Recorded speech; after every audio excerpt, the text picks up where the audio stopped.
Aleluia. A vitória é nossa. A vitória é nossa. Nesta noite continuamos a glorificar o nome do Pai, porque Ele é santo, Ele é justo, Ele é maravilhoso, Ele é grande, Ele é eterno, Ele é perfeito, Ele é poderoso. A Ele pertence a glória, pertence o domínio, pertence a soberania, pertence a saber, pertence a eternidade. Nós continuamos esta noite glorificando a Jesus Cristo. Ele é nosso Redentor, Ele é o propiciador da nossa perfeita redenção. É Jesus Cristo que é o nosso médico, o nosso advogado, o nosso companheiro, o nosso melhor amigo. Ele está coroado de honra, coroado de glória, coroado de majestade. A mão dele está estendida em nosso favor esta noite. A mão dele é a mão que abençoa. Quando toca, ela alivia. Quando toca, ela cura. Quando toca, ela ressuscita. Mas também a mão dele é a mão que repreende todos os demônios do inferno e os faz completamente destituídos de qualquer autoridade. Mas esta noite também nós glorificamos o Espírito Santo. Que lindo! O Espírito Santo é o nosso Consolador. Ele está conosco 24 horas por dia. Ele está conosco em cada momento, no momento de aflição, no momento de angústia, no momento de alegria, no momento de prazer. Se nós temos, Ele sempre tem. Mas se não temos, Ele tem sempre para nos dar. Quando falta, Ele completa. Quando temos, Ele aumenta. Quando não temos, Ele nos abastece. A Ele seja glória, seja o poder, seja a honra, seja a majestade. Vá recebendo cada vez mais a unção do Espírito, a unção do poderoso, a unção do santo, a verdade. A verdade é que Deus decidiu acampar esta noite em nossas vidas, na casa do Senhor. Você realmente está empolgado com o Senhor? Diga uma palavra que corresponda a esta empolgação. Quero lhe pedir a gentileza de abrir a Bíblia no Evangelho de Jesus Cristo, conforme escreveu o Dr. Lucas, capítulo de número 10, vamos ao versículo de número 34. Para os que estiveram esta tarde, para os que estiveram pela manhã, que depois entrou pela tarde, nós estivemos ministrando uma palavra de Deus baseada nesse texto. Esse texto é a parábola do bom samaritano, visto sob uma perspectiva de avivamento. E agora nós vamos observar um aspecto peculiar, um detalhe desta parábola. E vamos esperar que o bom samaritano que está aqui, que veio para ficar, veio para abençoar, veio para repartir, veio para fazer-nos cada vez mais prósperos, que ele, na verdade, toque nas nossas mentes e nos nossos corações. Se você não está alegre, se você não está empolgado, se você não está cheio de esperança, fique caladinho, caladinho.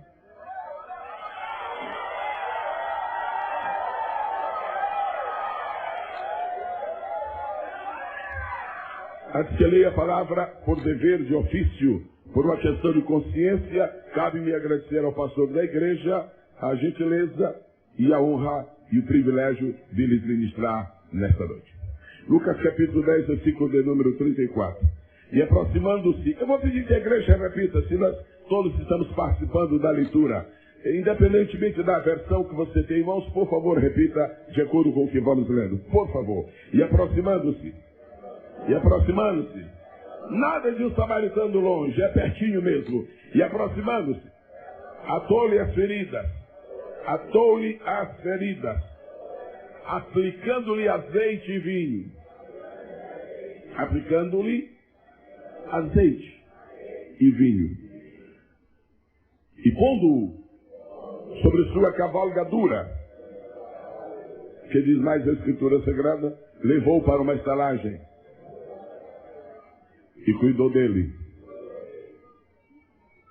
Uma mensagem que ia ter aqui nessa passagem? Não. Duas? Não. Três. Eu penso que centenas. E você pode servir-se desse texto para, durante um bom tempo, absorver dele o que Deus tem para a sua vida. Nós vamos orar mais uma vez ao Senhor. Deus está com uma disposição tão grande para trabalhar hoje. Seria uma mesquinhez de nossa parte não deixar Deus trabalhar. Seria uma injustiça não permitir que o Consolador fizesse o que quer fazer. Que o Mestre, aleluia! Eis que a glória do Senhor invade essa casa. Seja participante dessa glória. Seja participante dessa unção. Deixa que Deus trabalhe fundo e profundo na sua vida. Exalte uma vez mais. Ele está no trono e nunca dele sairá. Glória ao nome do Senhor. Nosso Pai, a ideia da primeira Conferência Mundial de Avivamento e Missões não pertence a ninguém aqui na Terra. ela procedeu do teu coração, de tua mente sábia e soberana. Senhor, esta reunião nós estamos realizando hoje, no mês de setembro de 2004, mas ela estava planejada há tanto tempo. Tanto tempo. E é impressionante que um Deus tão grande como tu és, provedor de todas as coisas e dominador de tudo, é impressionante que tu, Senhor, tens expectativas com respeito às coisas que tu planejas. Por isso nós te dizemos humildemente, mas confiadamente, Senhor, a casa é tua. Senhor, o povo é teu. Senhor, esse culto é só para ti, não vai ser repartido com mais ninguém. Então, por favor, Senhor, se esta palavra pode ser aceita por ti, tu sabes com que intenção eu a pronuncio. Se tu aceitas da maneira como eu a digo, então eu quero dizer, tu sabes todas as coisas. Senhor, fica à vontade. Fica à vontade, Senhor. Fica à vontade, Senhor. Faça o que o Senhor quiser. Faça o que o Senhor quiser. Fique à vontade, Senhor. Em nome de Jesus. Agora, antes que os irmãos se sentem, eu vou pedir ao nosso mestre querido e amado, nosso Salvador bendito, nosso Redentor maravilhoso, o primeiro Consolador, eu vou pedir, por favor, que ele receba um demorado aplauso do seu povo.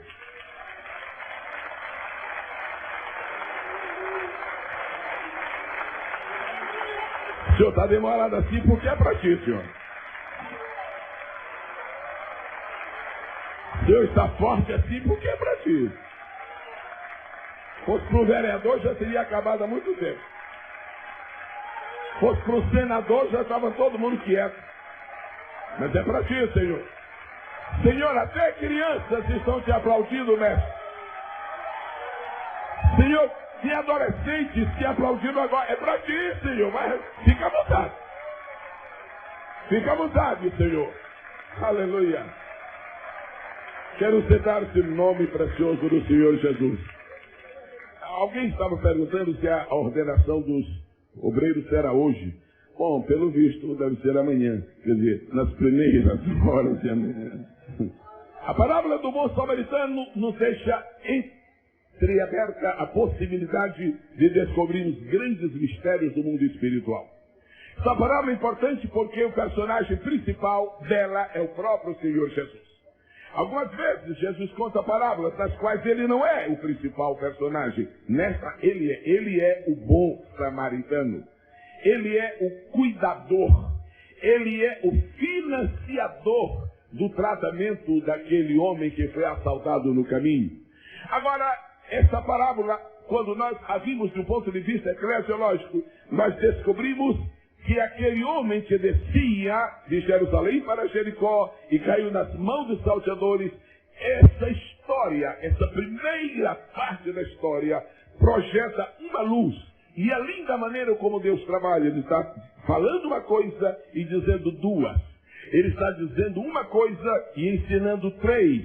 Ele está explanando três verdades e oferecendo 5 consequências maravilhosas. Então, quando nós descobrimos o que foi que aconteceu com aquele homem que descia de Jerusalém para Jericó, o Espírito diz, olha, é isto que está na agenda de Satanás para a minha igreja. Primeiro está na agenda de Satanás que a igreja do Senhor desça. Ela não vai descer. Está na agenda de Satanás que a igreja sai de Jerusalém. Ela não vai sair de Jerusalém. Está na agenda de Satanás que a igreja tome o rumo de Jericó. Nós não vamos tomar o rumo de Jericó. Está na agenda de Satanás que a igreja caia na mão dos salteadores. Não vai cair. É em nome de Jesus. Quantos assim creem? Mas vamos lançar luz sobre os 4 projetos de Satanás para com a igreja do Senhor. Esses 4 projetos estão em 4 descrições do que aconteceu com aquele homem. Diz a Bíblia, o homem primeiro foi despojado. Não foi aquela questão de um assaltantezinho que chega e desabou sua vida, o cidadão dá a bolsa e continua indo com a sua vida. Não, é uma questão de derribar o cidadão, de dar-lhe uma rasteira, de deixá-lo imobilizado no chão e põe a mão no bolso e tira o que tem. Se fosse esta época, tiraria esse relógio, tiraria tudo quanto tinha, inclusive o precioso anel de casamento. Então diz a Bíblia que aquele homem, em primeiro lugar, foi despojado. A igreja diz, por favor, despojado. Em segundo lugar, a Bíblia diz, não satisfeita em despojar o homem dos seus bens, dos seus haveres, diz a Bíblia que o homem foi espancado. A igreja pode repetir espancado? Agora, para que todos participemos da mensagem, eu vou pedir que você, por favor, faça uma revisão. Primeiro o homem foi, depois o homem foi. Agora, em terceiro lugar, aconteceu alguma coisa, que aquele homem, sob a mira dos assaltantes, ele ficou numa situação tão crítica, na verdade eu diria caótica, que ninguém queria passar perto dele. Os únicos que poderiam se apiedar dele tomaram o caminho distante, o sacerdote e o levita. Então ele ficou isolado. Agora nós vamos repetir. Em primeiro lugar ele ficou despojado. Em segundo lugar ele ficou espancado. Em terceiro lugar ele ficou isolado. E depois que se fica despojado, e depois que se fica espancado, e depois que se fica, não há mais solução e nem esperança, fica-se meio morto. Não há possibilidade de alguém ficar nessa condição de meio morto se não foi espancado, se não foi despojado, se não está isolado. Então, para que saiamos deste ponto, porque o centro da atenção é um pouquinho mais adiante, mas isto é por causa do contexto, 4 projetos macabros de Satanás para com a igreja. E nesta primeira conferência mundial de Avivamento e Missões, nós vamos estar aqui ouvindo a voz do Espírito Santo dizer: minha igreja não será mais despojada. Minha igreja não será mais espancada. Minha igreja não viverá mais isolada. Minha igreja nunca estará meio morta. Quantos glorificam o nome precioso do Senhor? Deus não pôs a igreja no mundo despojada.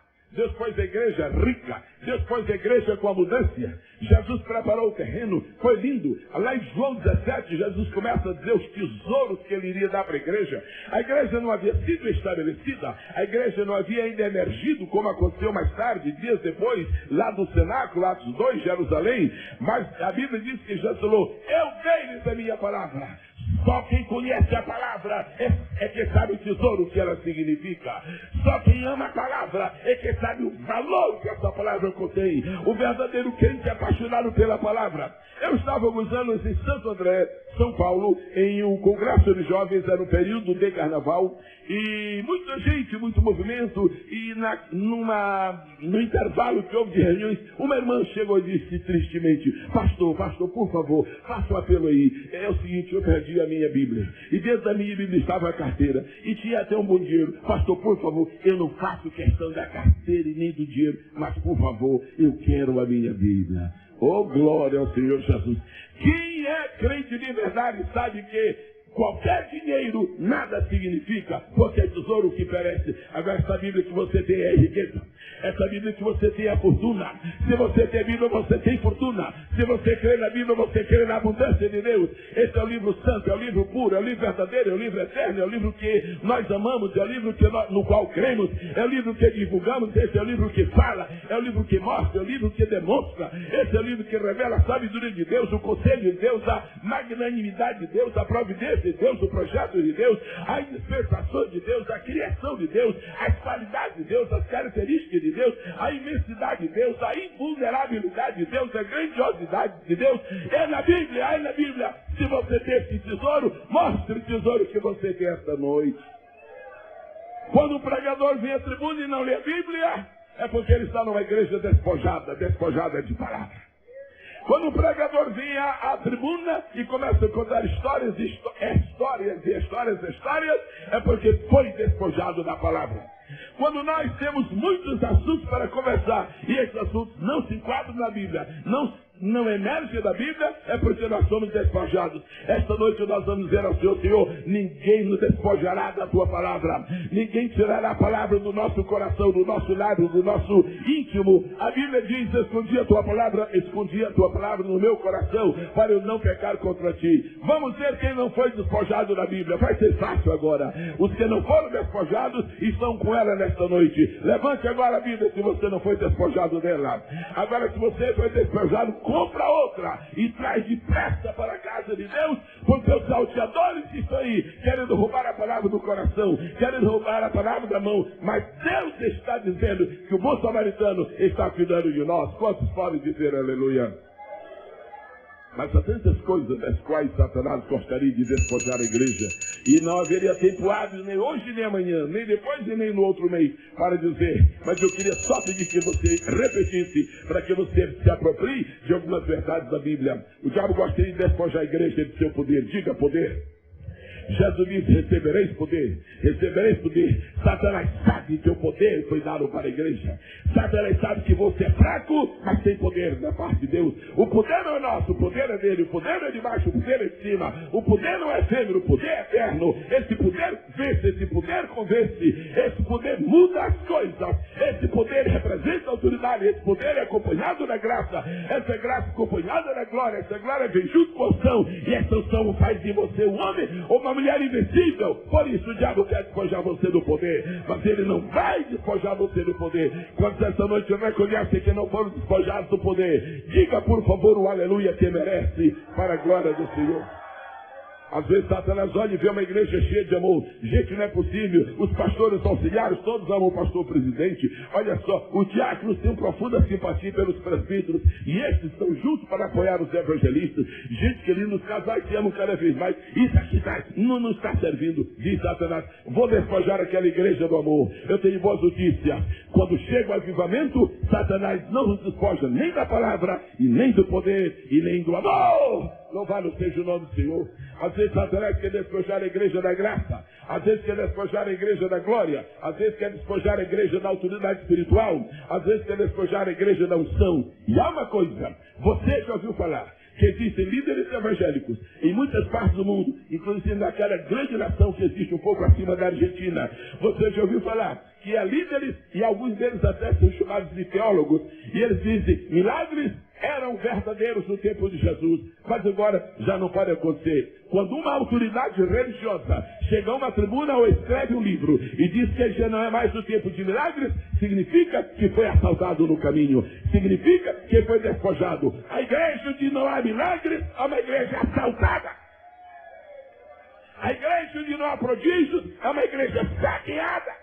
Milagres fazem parte do nosso dia a dia. Milagres fazem parte da nossa bagagem espiritual.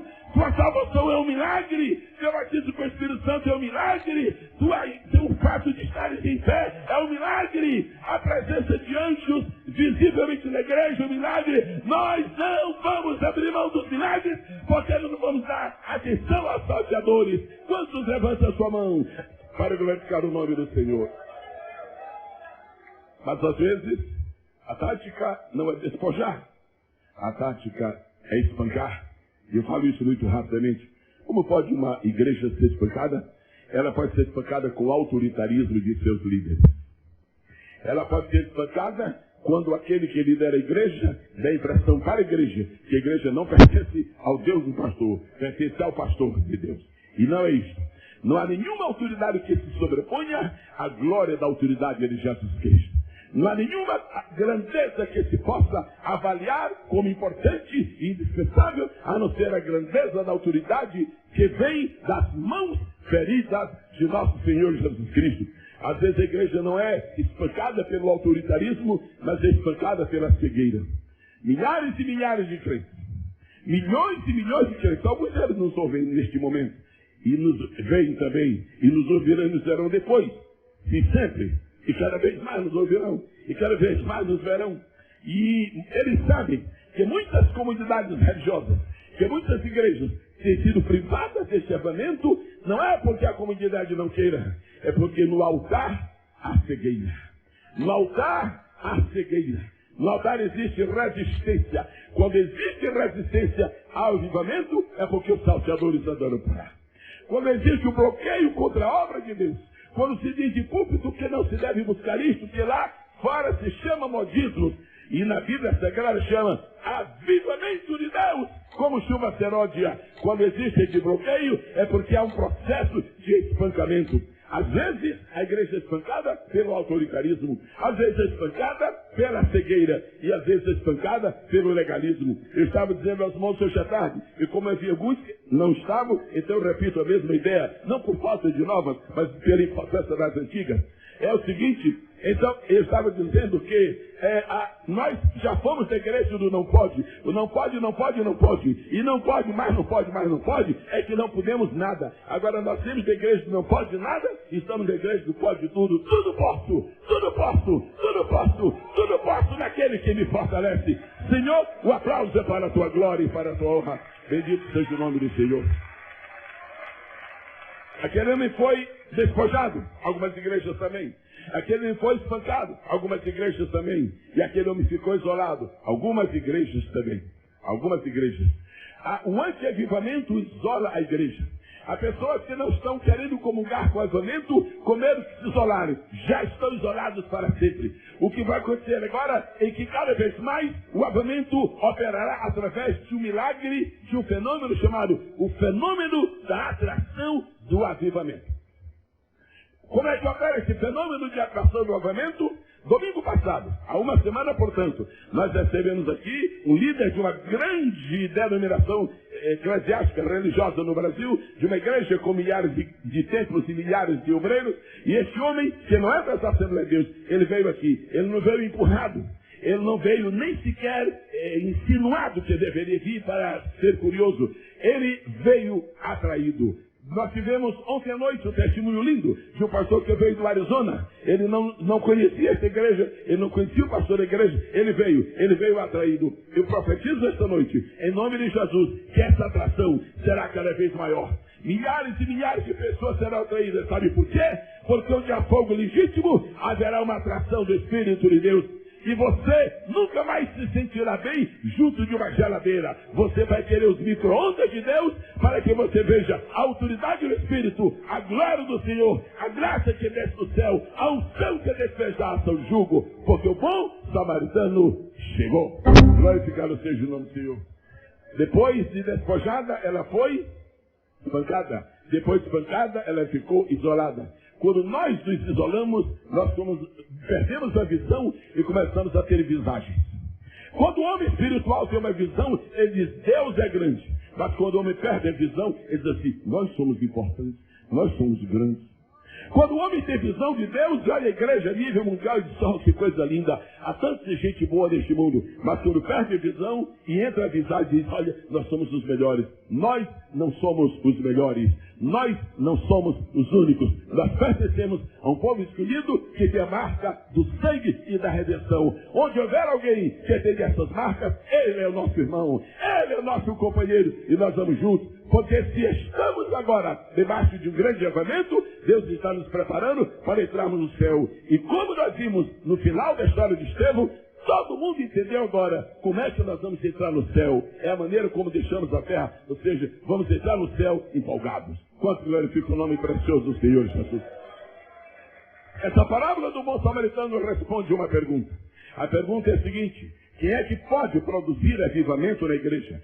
Só quem pode produzir avivamento na igreja é o bom samaritano. Porque só o bom samaritano foi habilmente capaz de socorrer aquele homem que ficou naquela situação de moribundo. Mas antes que vejamos a capacidade do bom samaritano que pode, vamos ver a incapacidade de quem não pode. Porque quanto mais o homem é incapaz, tanto mais Deus se mostra capaz. Quanto menos o homem de grande, muito maior Deus se torna na sua vida. Mas quanto mais o homem dá a impressão que tem, mais vazio ele fica, para que aquele que verdadeiramente tem, confunda aqueles que pensando que tem menos aqueles que nada tem. Bendito seja o nome maravilhoso do Senhor Jesus. Agora, há duas classes de pessoas que não podem produzir avivamento. Primeira é o sacerdote. Segundo é o levita. Sacerdote tem a desempenhar excelentíssimas funções, agora não produz avivamento. Avivamento não é feito por homens. Eu me lembro de uma vez, eu era pastor em Sobradinho, Brasília, Distrito Federal. Eu recebi um telefonema de um amado companheiro. Disse, pastor, eu queria que o irmão viesse aqui visitar a nossa igreja. Tudo bem, onde é? Ele disse, lugar tal. E qual a proposta da visita? Irmão, o irmão pode vir aqui fazer 3 dias de avivamento? Não posso, irmão. Ah, não pode ter agenda? Não, mas é incapacidade. Eu nunca fiz avivamento. Não aceite convite para fazer avivamento. Não aceite convite. Não se meta nisso, porque você vai passar de largo. Avivamento tem marca registrada. Só Deus faz. Só Cristo faz.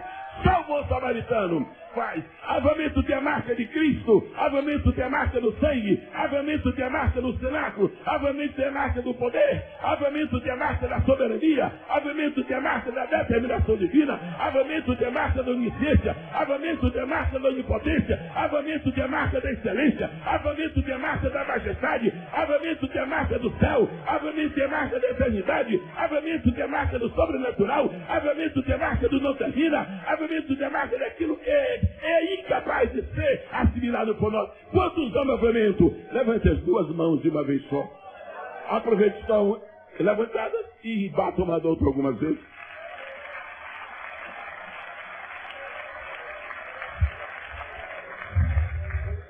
O levita não pode fazer avivamento, porque o levita conhece a lei de Deus, mas se esqueceu do Deus da lei.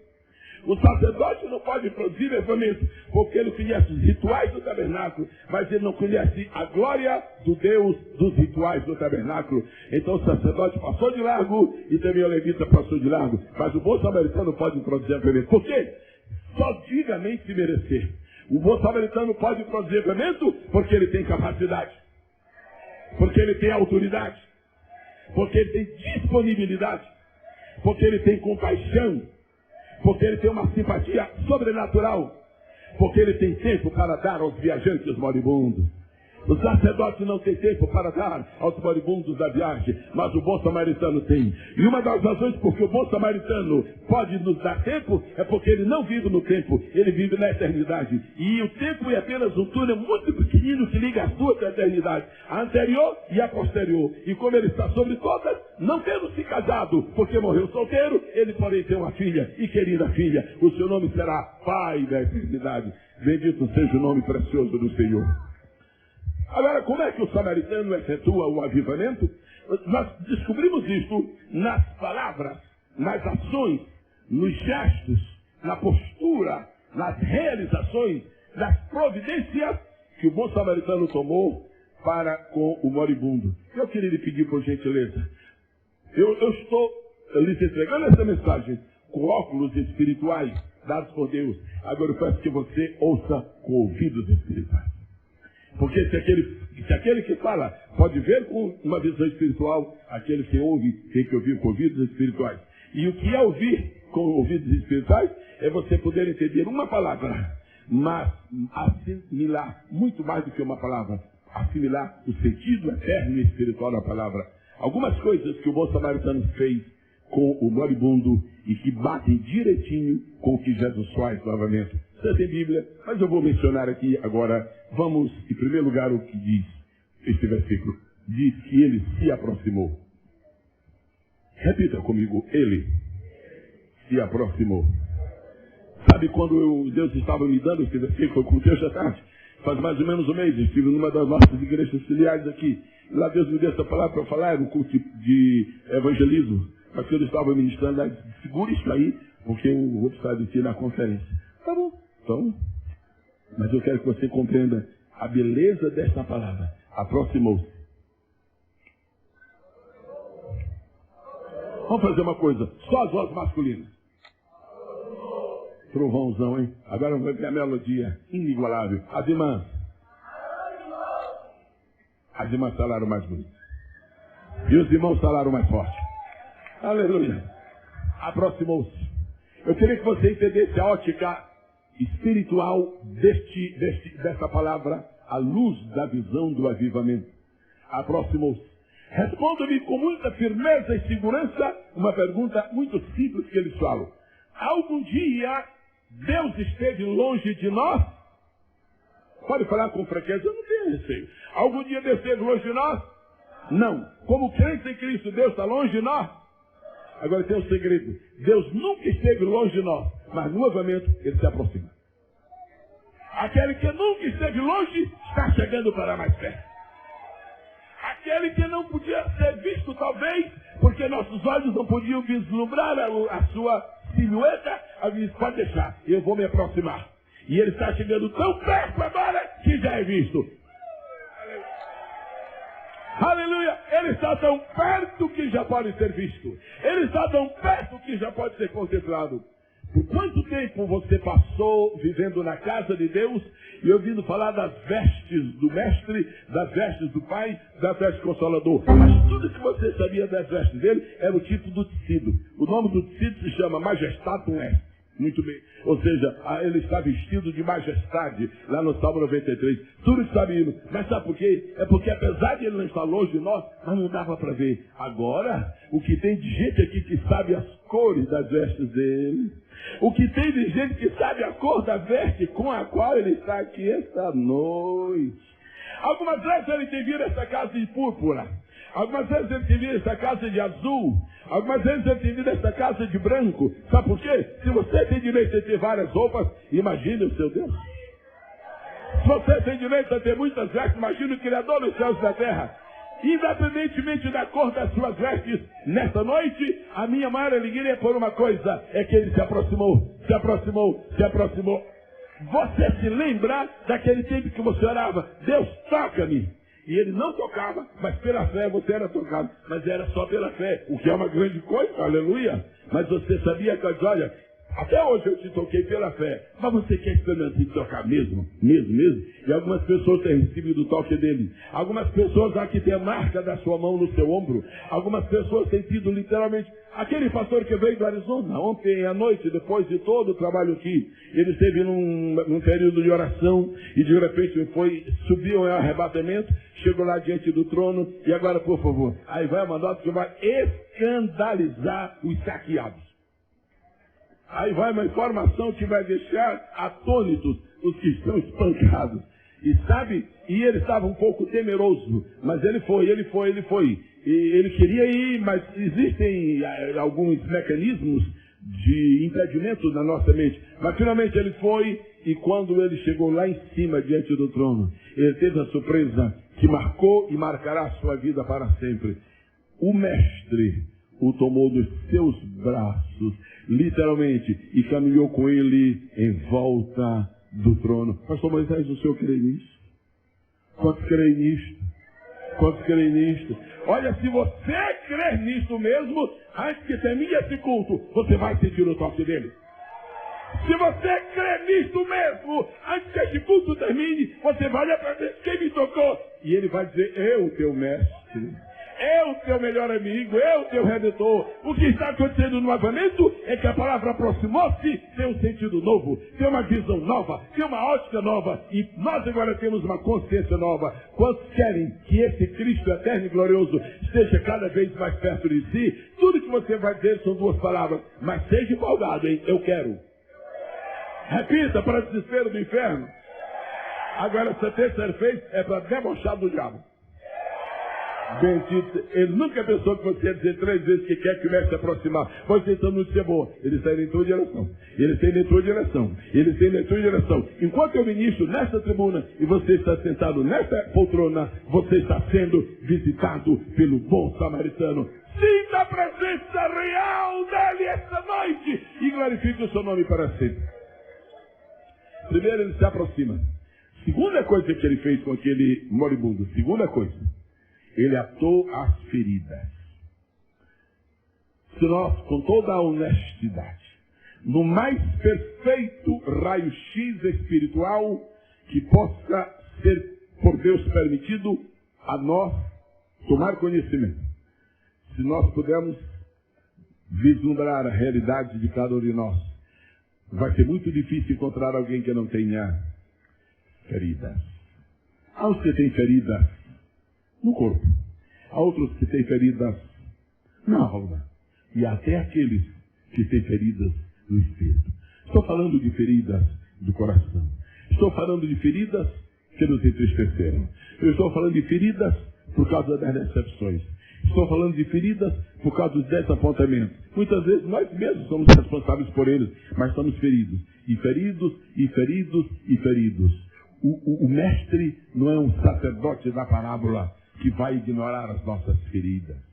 O mestre não é o levita da parábola que vai passar de largo para não ter que preencher uma ficha quando chegar o detetive, quando chegar a polícia. O mestre, ele tem tempo para você. E eu estendo a minha mão humilde e corajosamente nesta noite em direção a este povo de Deus e declaro em nome do Pai, do Filho e do Espírito Santo que neste momento nós temos uma sessão de feridas curadas da parte do Senhor. Receba a cura das feridas que porventura você tenha. Receba a cura das feridas que porventura você tenha. Como bom samaritano que ele é, ele está atando as nossas feridas. Ele está cuidando de você. Não é verdade que você esteja só. Não é verdade que você esteja isolado. Não é verdade que você esteja abandonado. Ele é incapaz de nos abandonar. Receba o toque dele. Receba a cura dele. Receba a bênção dele. Receba o socorro dele. Receba a ajuda dele, receba a simpatia dele. E se você está recebendo, comece a exaltar a majestade do Senhor, aleluia. E os irmãos que têm visões espirituais, ou seja, os olhos abertos para ver o sobrenatural, eles podem contemplar agora como está aqui de repente se transforma num grande hospital e as feridas estão não apenas diminuindo, elas estão se acabando, estão se acabando. Deixa eu dar uma notícia boa para você. Você está aqui deste lado, você está aqui nessa ala. Para você já está curado. Você já está curado. As feridas já estão saradas. Não é que o bom samaritano está aqui esta noite, mais uma vez na sua casa. Deus seja louvado. Repita essa sentença, por favor. Agora, aquilo que eu chamaria de ponto culminante para esta noite, nesta parábola, é o terceiro ponto das providências do bom samaritano. A igreja quer participar e assim a gente fica mais empolgado, né? Por favor, ele se aproximou. Ele atou as feridas. Agora eu vou passar para o quarto ponto. Ele pôs o moribundo sobre seu animal. Por favor. Ele pôs o moribundo sobre o seu animal. Olha, eu tive que resistir uma tentação boa. Mas resisti. A tentação era boa, mas resistir. Eu queria falar sobre isso. Espera aqui. Ele pôs o cidadão lá no seu cavalo. Quando você souber que tem gente aqui sendo arrebatado indo para o céu, é porque Jesus foi no cavalo dele. Nós não vamos ao céu na nossa bicicleta. Vamos no cavalo dele. Nós não vamos ao céu no nosso jumento. Vamos no cavalo dele. Ele pôs o moribundo no seu cavalo. Isso quer dizer o seguinte: Deus está estabelecendo uma nova forma de transporte para nós. Aleluia! Deus está estabelecendo uma forma nova de transporte. E nos jatos que temos aqui, em 9 horas nós chegamos ao Brasil. Mas no cavalo dele, em 1 minuto, nós estamos na Nova Jerusalém. Aplauda ao Senhor esta noite. Aplauda ao Senhor esta noite. E o pôs sobre o seu animal. Não era o animal. Aqui você não tinha nada. Seus jumentos não te levam a lugar nenhum. Agora o cavalo dele te leva ao trono dele. A glória dele. Bom, mas eu disse que venci a tentação e parece que eu não venci. Deixa eu adiante. Ele leva para a estalagem. Repita, por favor. Deus tem um destino para nós. Um temporário, que é ficarmos na estalagem dele, e depois tem um eterno, que é para ficarmos lá no lugar de glória. Ele cuida pessoalmente. Ele cuida pessoalmente. E tem uma coisa aqui fabulosa, ele cuida pessoalmente. Se o pastor Edson olhar aí, o senhor que assiste muito bem, está escrito aí que no dia seguinte, ele acertou com o dono da estalagem, está aqui 2 dias. Mas isso me chamou a atenção, pastor Edson. No dia seguinte, se é no dia seguinte, é porque ele passou uma noite ao lado daquele moribundo. E eu queria ver você olhando para uma coisa. Aquele homem semi-morto, ele está ali, sentado numa cama, já na estalagem, mas ele não está sozinho. Aquela noite, apesar de ferido, mas foi a noite mais linda da vida dele, porque passou com o bom samaritano. Há muitas pessoas que têm muita saúde, mas dormem mal porque não têm o bom samaritano. Há pessoas que estão enfermas, mas têm uma felicidade porque estão sendo assistidas pelo bom samaritano. O negócio é saber quem está passando a noite com você. Eu dou aqui para os novos obreiros, esse tem de 1 ano de obreiro para menos, só esse. Você prega sobre isto, uma noite ao lado do bom samaritano. Que tremendo isso. Depois me dá o esboço, por favor. Agora a igreja vai repetir, por gentileza. Vamos lá. Ele se aproxima. Ele ata as feridas. Ele põe no seu animal. Ele leva para a estalagem. Ele cuida pessoalmente. Aqui tem uma coisa forte, pastor. Raul, tem uma coisa assim, ele financia o tratamento. Jesus põe azeite e vinho, põe um animal para o cidadão ir montado, o dono do animal a pé e isso é incrível. O dono do animal a pé e o moribundo lá. Olha que coisa. Aí eu disse, você sabe que eu já não estou muito arrependido de ter sido assaltado, não. Valeu por causa desse animal. Ok, agora eu vou chegar em Jericó a pé. Mas interessante, ele passa a noite com aquele cidadão, mas presta atenção a isso. E isso na mão do pastor Samuel, isso vai longe. Isso vai longe. Ei, quem descobriu aquilo de Eliseu, imagina isso aqui, por favor. Dá uma cópia depois. Então, ele financia o tratamento. Eu acho que isso é muito bonito. Ele financia o tratamento. Ele deu 2 dinheiros. Eu não quero entrar em questões escatológicas, eu não quero não. Eu só quero lembrar aquilo que o pastor Walter sempre ensina a gente. O denário era o salário de 1 dia. E ele deixou 2 dinheiros. Quer dizer que dá para 2 dias. 1 dia para o senhor é como 1000 anos. Se você acha que Jesus está longe de voltar, é porque você não conhece a parábola do bom samaritano. Ele financia o tratamento. Repita, por favor. Agora, 2 últimas coisas interessantes na estratégia do bom samaritano. Ele assegura a sua volta.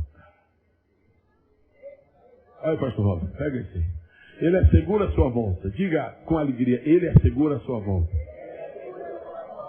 Não bastando se aproximar dele, não bastando atar a ferida, não bastando cuidar dele, não bastando financiar o tratamento, não bastando dar 2 dinheiros garantindo, não bastando passar a noite com ele, dar a palavra de mais esperança para ele, amigo, eu voltarei. Mas ia ficar bom. Não, porque se eu te amei enfermo, imagina como não te amarei saber.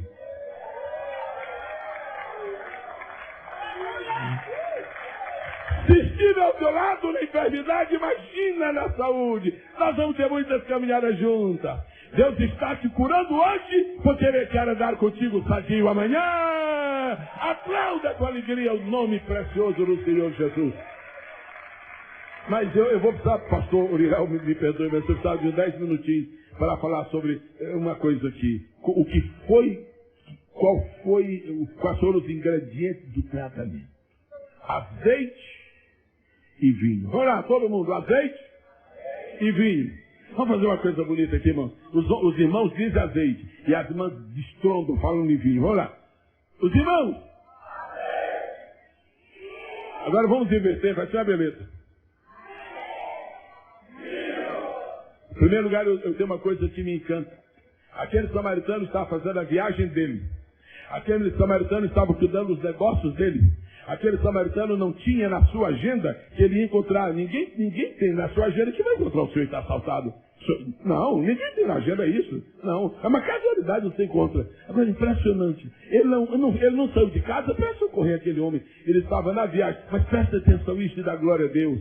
Quando ele saiu de casa, ele disse, pode ser que eu encontre um problema no caminho e eu vou levar azeite e... Agora, mais uma coisa. Esse azeite não era para ele. Você pode dizer amém? Esse vinho não era para ele. Você pode dizer aleluia? Esse vinho é para os moribundos da estrada. Qualquer que seja a sua situação esta noite, o bom samaritano está aqui com muito azeite e muito vinho. E a Bíblia diz que o azeite faz reluzir o coração e o vinho alegra a alma. Aleluia! Agora você não pode esquecer que azeite é símbolo do Espírito Santo. E não existe avamento sem a presença majestosa do Espírito Santo. Quem pode glorificar o nome do Senhor? Se alguém acha que azeite não é grande coisa, então vá dar uma olhadinha na Bíblia que fala em azeite 157 vezes. Agora, se alguém acha que vinho não é grande coisa, então você vai encontrar 189 vezes. E um dos momentos de maior empolgação do pastor português, pastor Jorge Bessa, os momentos de maior empolgação hoje foi no estudo bíblico, quando alguém falou aqui sobre vinho, que está na Bíblia, por isso que eu gosto. Bendito seja o nome do Senhor. Pedir que Deus unja a minha imaginação e me faça recordar o que aconteceu há milhares de anos. Muitos milhares. Um dia em que Deus estava cuidando de criar todas as coisas e chegou na secção dos vegetais, da grande flora que encheria o mundo. E eu falei, você está vendo aqui a Trindade absorvida com alegria num detalhe da criação da flora. E um diz, olha, nós temos que muita coisa. Vamos criar goiabeira, que tem os cariocas, que são chamados Papa Goiaba, vamos criar goiaba para eles. Olha, nós vamos criar abacaxi, por causa daquele povo que vai morar lá no Rio Grande do Norte. Muito bem. Nós vamos criar abóbora, porque vai haver tanto cearense no mundo. Muito bem. Nós vamos criar o piqui, por causa dos goianos. E Deus está distribuindo para cada um desses distribuídos. Aí Deus disse, agora nós vamos criar 2 espécimes raros da flora mundial. E Deus criou num gesto de admirável soberania e grandeza, Deus criou a oliveira. Se essa oliveira não é de ninguém, ela vai ser patrimônio meu. Porque as suas folhas serão símbolo da paz, mas o seu fruto será um símbolo teu, Espírito Santo. Você pode glorificar a Deus, não pode?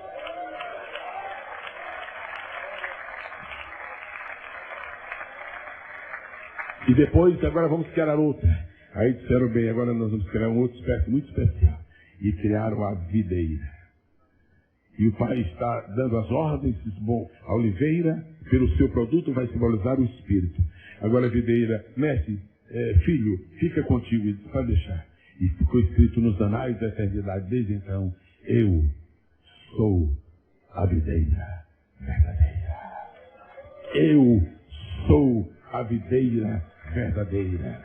Eu sou a videira verdadeira. Mas não sei quem estava mais ali perto. Não vem ao caso. Mas eu vou audaciosamente perguntar, pai, por que tanta solenidade na criação da oliveira? E por que tanta solenidade na criação da videira? Filho, você não entende nada mesmo. Ô pai, tu sempre acerta. Filho, há essa solenidade da criação da oliveira e da videira. É porque da oliveira brotará o azeite. Da videira brotará o vinho. E é assim que o bom samaritano vai trabalhar no mundo. É assim que o bom samaritano vai trabalhar no mundo. Com o produto da oliveira e com o produto da videira. Azeite e vinho para a estrada na vida. Ou seja, os ingredientes do avivamento do tempo do fim. Quem glorifica ao Senhor? Mais uma vez. Se você se der ao trabalho de imaginar e perguntar para que serve o azeite, eu lhe peço primeiramente que ele tome um pouquinho de tempo, porque azeite é coisa séria. E eu queria pedir que para você entender para que serve azeite, você tem que abrir 3 departamentos. Porque serve para muita coisa. Primeiro, o azeite tem efeitos e funções e utilidades medicinais. Todo mundo falando em medicinais. Segundo, tem efeitos e propósitos e utilidades alimentares. Pode dizer alimentares? Terceiro, tem efeitos e propósitos e utilidades domésticas. Você pode falar doméstica? Agora tem mais um. O azeite também tem propósitos, efeitos espirituais. Você pode então dizer amém? Agora eu pergunto, qual é a área da vida que não pode ser atendida por azeite? Serão as questões domésticas? Que senhora não conhece o azeite e não tem um pouco na sua panela, na sua despensa? Que pessoa que cuidou de alguém, porventura já não usou alguma vez azeite para as feridas?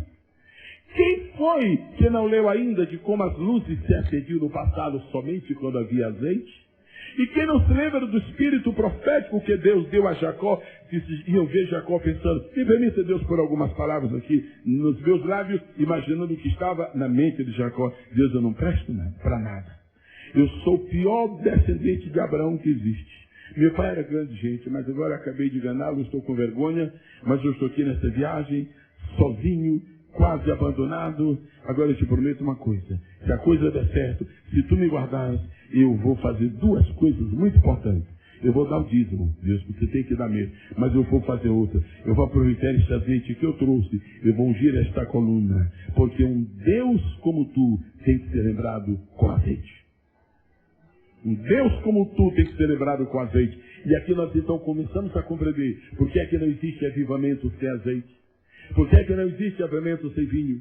E como esta noite jamais, se o tempo permitiria falar do vinho, vocês me dão licença mais uns 5 minutinhos para falar do azeite? Quem não dá, diga, eu não dou! Todos deram. Glória a Deus. Bendito seja o nome do Senhor. Agora eu quero que você compreenda uma coisa. Por que o avivamento precisa de azeite? Que é o emblema do Espírito Santo. Nós precisamos de azeite, porque azeite é bom para pôr nas nossas queimaduras. E azeite é bom para pôr nas nossas feridas. Diga comigo, queimadura. Ferida. Deus está mandando o avivamento para curar as nossas queimaduras, as nossas feridas. Quem aplaude o nome do Senhor Jesus? Sabe para que serve o azeite? Pastor Erasmo, o azeite serve como laxativo. Quer dizer, se alguém, não você não tem isso, mas se alguém tiver um desarranjo intestinal e a coisa complicar, toma uma colher de azeite. O azeite serve como laxativo. Agora leve isso para o plano espiritual. Tem gente que andou lendo livros contra o avivamento e ficou com desarranjo espiritualmente intestinal. Sabe como é que você cura? Com azeite, com avivamento. Vem para cá tomar azeite, que esse desarranjo vai acabar. Desarranjo intestinal. Tem gente que leu na internet que aqui existe muita loucura e agora não quer mais nem saber. Toma um pouquinho, toma uma colher desse azeite do bom samaritano, você vai ser curado para sempre e nunca mais vai querer outra coisa a não ser azeite e vinho. E quando você deixar o azeite, é porque você entrou no vinho. Agora que você terminar o vinho, já está de novo ensopado de azeite. Bendito seja o nome do Senhor. A medicina descobriu, a ciência descobriu que o azeite, as pessoas que usam na sua alimentação mais azeite do que banha de porco, as pessoas que usam mais azeite, essas pessoas têm a possibilidade de maior durabilidade nos seus tecidos. Ou seja, o azeite impede o envelhecimento dos tecidos. Você sabe que depois do avivamento, muita gente ficou bom da coluna. E você, mas por que Jesus cura tanta gente na coluna do avivamento? Porque ele gosta de ver o povo pulando. E para o povo pular tem que estar bom da coluna. Se tu está ruim da coluna, põe azeite aí. Busca o avivamento. Azeite é bom para a coluna. Azeite é bom para os tecidos. Há pessoas aí que estão jovens, e perderam toda a empolgação, perderam toda a motivação. E quando vão pregar, assim como dizia Aristóteles, aí irmão diz assim, uma? Agora se você está, na verdade, observando se desaprazer, algumas pessoas têm aos 80. Nós tivemos um pregador que chegou aqui faz mais ou menos 2, 3 meses, talvez 3, 4 meses, pregador, ele tem 76 anos, eu sou jovem na presença dele. 76 anos, o cidadão chegou aqui e começou a pregar. E lá vai meia hora, e lá vai 1 hora, e lá vai 2 horas, daqui a pouco 3 horas, 3 horas e 10. O que é isso, minha gente? É que azeite é bom para o tecido, azeite é bom para a pele, azeite não deixa envelhecer. Se você quer conservar uma juventude no Espírito, põe azeite, azeite no Espírito, azeite no Espírito, azeite no Espírito. Antes que esta noite termine, antes que esta reunião termine, ouça-me o que eu vou dizer da parte do Senhor. Haverá pessoas que receberão milagre na sua vida aqui dentro, vão ter azeite na sua mão. Isso vai acontecer aqui hoje. Não vai, pastor Leonel? Vai acontecer aqui hoje. Gente que vai ver azeite. E eu vou dizer uma coisa, eu não tenho nenhuma dúvida, porque primeiro já caiu na minha ali quando eu estava ali dentro. E eu posso contar para os irmãos. Me deu uma vontade tão grande de pedir ao pastor Leonel, põe a sua mão aqui, antes que eu vá pregar ele depois. Para quê? Pois ensopou de azeite. Isso tem para você também. Quanto quer azeite para a sua vida nesta noite? Quanto quer mais bênção de Deus? Agora, interessante. Sabe o que foi que a ciência descobriu, pastor Hélio? Que azeite é bom como prevenção de arteriosclerose. E sabe que a arteriosclerose espiritual é uma tragédia. O cidadão esclerosado espiritualmente, primeiro, não gosta de vigília. não gosta de vigília. Acampa dentro. Que é isso, pastora Jussara? A senhora fez a cabeça? Negócio de acampa dentro, começa às 10 da noite e vai até às 10 da manhã. O pobre está esclerosado. Se os irmãos souberem de alguém que espiritualmente se esclerosou, azeite nele.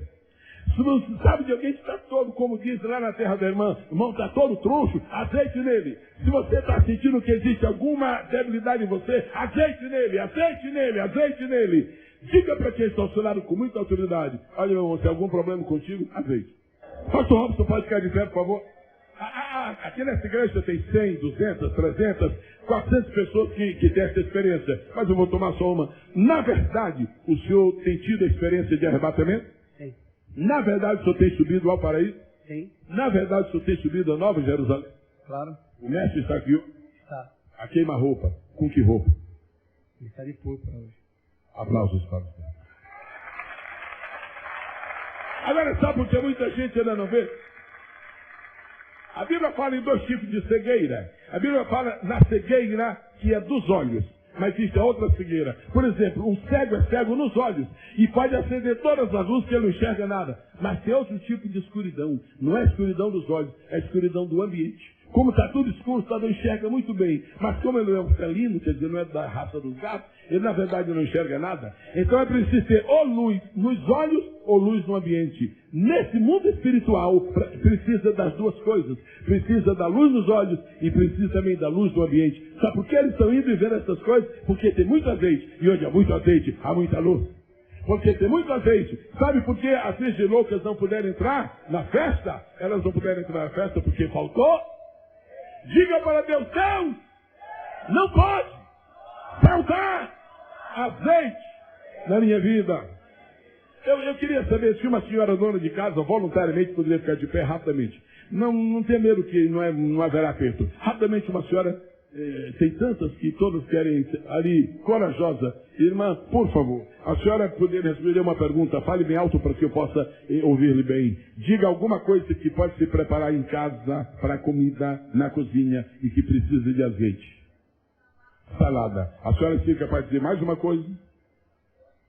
Arroz. Olha, vamos mudar de assunto. Macarrão? A vaca. Pastor Jorge, não foi? Claro, pastor Jorge. A segunda do pastor Jorge nessa escola, graças a Deus. A segunda intervenção sagrada aqui dele. Bacalhau com óleo, com azeite. Arroz com óleo, com azeite. Salada. Agora, o que eu quero... Que similaridade eu quero estabelecer entre isto e o mundo espiritual? Se para fazer um bom arroz precisa azeite, se para fazer uma boa salada precisa azeite, se para cozinhar um bom bacalhau deve pôr azeite, como é que você quer ler a palavra de Deus e entender seu azeite do Espírito? Como é que você quer entender a palavra na sequidão da vida? A palavra é água. O Espírito é azeite. E o único líquido com o qual o azeite estabelece harmonia, único, é água.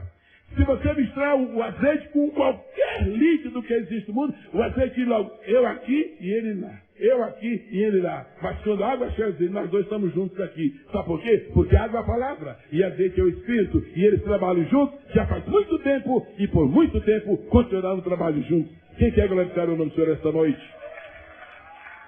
Deus disse para o sacerdote: abra a mão. Essa hora abriu. Agora põe azeite no polegar direito para você fazer coisas boas.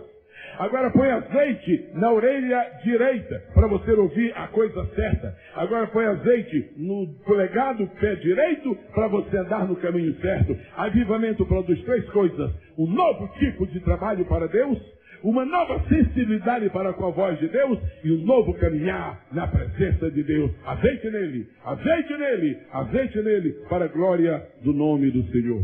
Mas azeite é usado como matéria-prima para milagres. Você já sabe, quando um milagre tem que ser muito grande, tem que ter azeite. E o que foi que aconteceu na casa da viúva de 1 Reis? O azeite foi multiplicado. O que aconteceu no milagre de 2 Reis? O azeite foi multiplicado.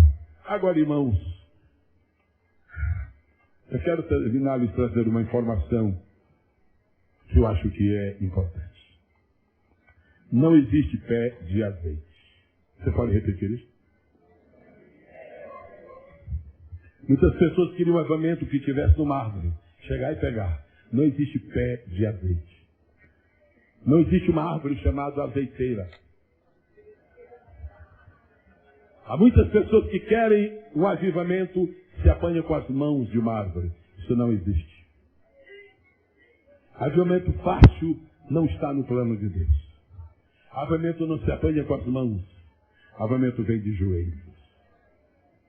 Avivamento não é o produto de nossas obras e de nossa atividade pessoal. Avivamento é alguma coisa mais, como eu posso dizer com muito prazer. Agora eu vou pedir que a igreja participe, por favor. Só existe azeite se existir azeitona. Só existe azeitona se existir oliveira. Agora só existe azeite se a azeitona for prensada. Só existe azeite se a azeitona for prensada, esmagada. Sofrimento. Para ver o Pentecoste tem que haver um processo. Primeiro tem que haver uma oliveira. E a igreja que nunca recebe avivamento é porque ela não tem uma oliveira dentro dela. A igreja que está insistindo e não recebe avivamento, ela tem que buscar a Deus a oliveira. Para depois pegar a azeitona, para depois prensar, e aí vai haver azeite. Azeite não está caindo de lugar nenhum. Azeite está sendo fabricado no laboratório do sofrimento. Bendito seja o nome do Senhor para sempre. E eu queria que você, por 30 segundos, pusesse alma na azeitona. Eu queria que você, por 30 segundos, pusesse espírito numa azeitona, só para poder você entender melhor. E veja uma azeitona que foi apanhada da oliveira, e ele está dizendo: o que vocês vão fazer comigo? Tem duas opções para vocês. Uma é mais fácil, eu queria que vocês me comessem logo, porque eu não sofro nada. Cada azeitona gostaria de ser comida logo que fosse apanhada, porque está resolvido. Não, nós não vamos te comer, nós vamos te levar para a prensa. Ah, não faz isso comigo. Não faz isso comigo. Eu queria que você pensasse esta noite no sofrimento da azeitona prensada. Você sabe onde eu queria levar você agora? Eu quero levar você ao Getsemane. Eu queria trazer você ao Getsemane. Você sabe por que foi que Jesus agonizou no Getsemane? Porque aquilo era uma parábola. Você sabe por que foi que Jesus sofreu tanto no Getsemane? Quando ele foi para a cruz, não se chega ao Calvário sem passar no Getsemane. Você sabe onde estava Jesus antes de chegar no Getsemane? Ele estava na ceia. E ceia é coisa boa. Agora o problema de alguns líderes e de algumas igrejas é que querem a ceia, mas não querem o Getsemane. Xaralamacaçu. Permaneço de pé por um pouco. Sabe, há um clima tão solinho, não é, pastor Gilmar? De tanto respeito. Aí Jesus disse: eu quero que todos os meus filhos, meus servos, todo o meu povo conheça o caminho do avivamento. E ele saiu da ceia e foi para o lugar chamado Getsemane. Diga Getsemane. A palavra Getsemane significa prensa de azeite. O azeite não é fabricado na ceia, é fabricado no Getsemane. O azeite não é fabricado no mar onde Jesus está andando sobre as águas, é fabricado no Getsemane. O azeite não é fabricado em Caná, onde a água está sendo feita vinho por um grande milagre. O azeite é feito no Getsemane. No Getsemane. No Getsemane. Não existe avivamento enquanto a azeitona não é prensada. E a prensa pode se chamar calúnia. A prensa pode se chamar amizades perdidas. A prensa pode se chamar exclusão sumária dos altos órgãos da própria denominação. A prensa pode chamar traições. A prensa pode se chamar abandono. A prensa pode chamar injúria. Mas, povo de Deus, não atentes para o nome da prensa. Olha o azeite que está brotando da vida.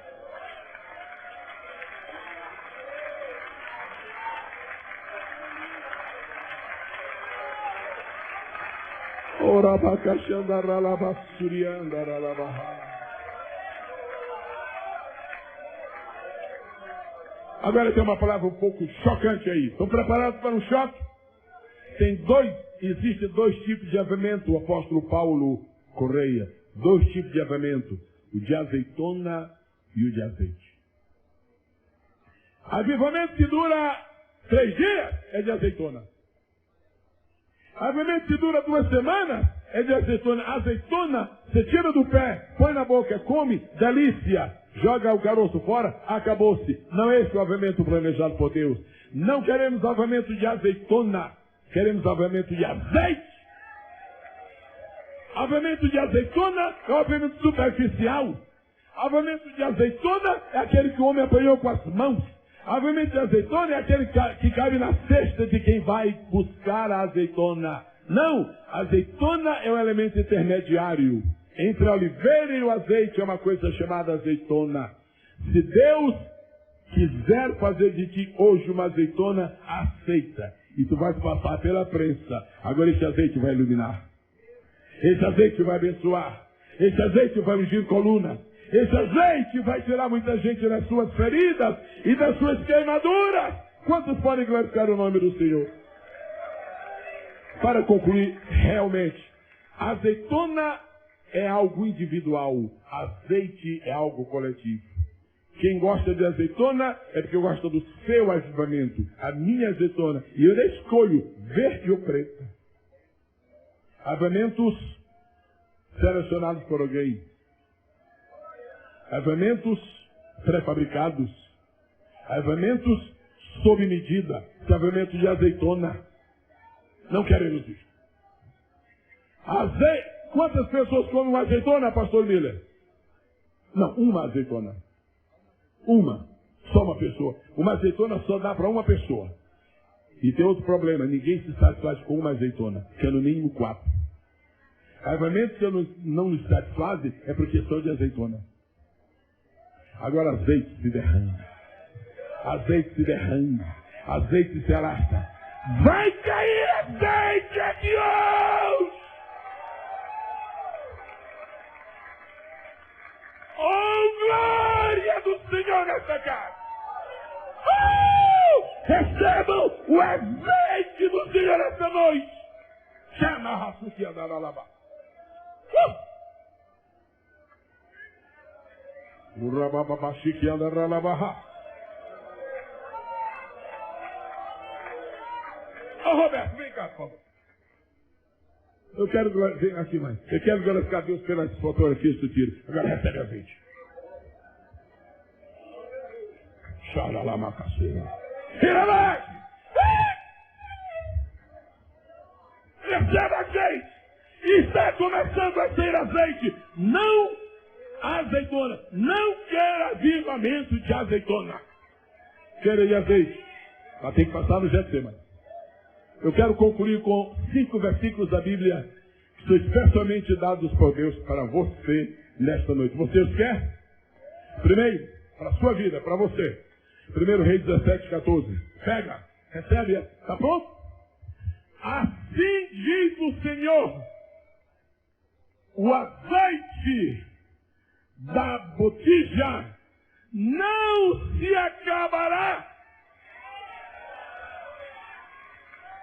Para desespero de todos os demônios do inferno e de seu falido chefe, eu declaro em nome do Pai, do Filho e do Espírito Santo, o azeite deste avivamento não vai se acabar!